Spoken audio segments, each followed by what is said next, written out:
नमस्कार. आजचा दिवस माझ्या दृष्टीने खूप म्हणजे अगदी खूपच विशेष महत्त्वाचा आहे. कारण आज केवळ आणि केवळ फक्त ईश्वर कृपेने आणि माऊलींच्या आशीर्वादाने आपण 18व्या अध्यायाला प्रारंभ करीत आहोत. प्रत्येक क्षणाक्षणाला बदलणाऱ्या या क्षणभंगूर आणि परिवर्तनशील जगात कोणतीही एखादी गोष्ट पूर्णत्वास जाणे केवळ त्या परमेश्वराचेच हाती आहे. आपला गीतार्थ सांगून पूर्णत्वाचे स्थितीस येत आहे. यासारखा आपल्याला दुसरा आनंद नाही. पण केवळ भगवान श्रीकृष्णांचीच ही इच्छा होती की माझ्यासारख्या अगदी अतिसामान्य अल्पमती असलेल्या व्यक्तीकडून हे त्यांनी सर्व पूर्ण करून घेण्याचे ठरविले होते, असा माझा दृढ विश्वास आहे. आणि यामध्ये आपण सर्वांनी दिलेल्या शुभेच्छा तितक्याच महत्त्वाच्या आहेत.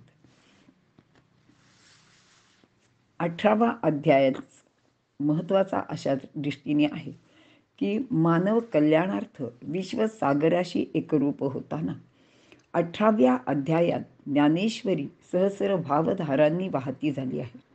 ज्ञानदेवांचे मते हा अध्याय भागवत धर्म मंदिराचा कळस आहे. वारकरी कळसाला नमस्कार करून एकमेकाला उराउरी भेटतात. सर्व वाङ्मयांचे मथित पूर्ण झाल्याचा विश्वचैतन्य साक्षात्काराचा आनंद सोहळा आज साजरा करणार आहोत. हा अध्याय म्हणजे ज्ञानेश्वरी मंदिराचा झळाळणारा असा कळसच आहे. ज्ञानदेव याला एकाध्यायी गीताही म्हणतात. गीतारत्न प्रासादाचे श्री व्यास हे शिल्पकार आहेत.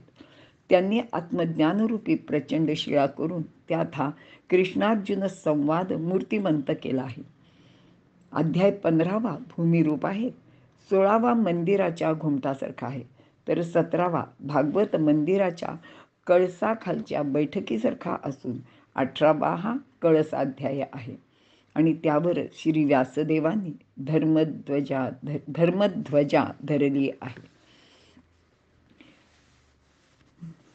मागील अध्यायात यज्ञरूप असलेल्या सात्विक कर्माचा स्वीकार करा आणि ती सर्व भगवंताला अर्पण करावीत असे करताना ओम तत्सत या मंत्राचे स्मरण करावे.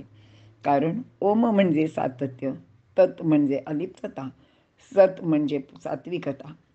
आपल्या साधनेत सातत्य, अलिप्तता, सात्विकता असली तरच ती साधना भगवंताला अर्पण करता येते.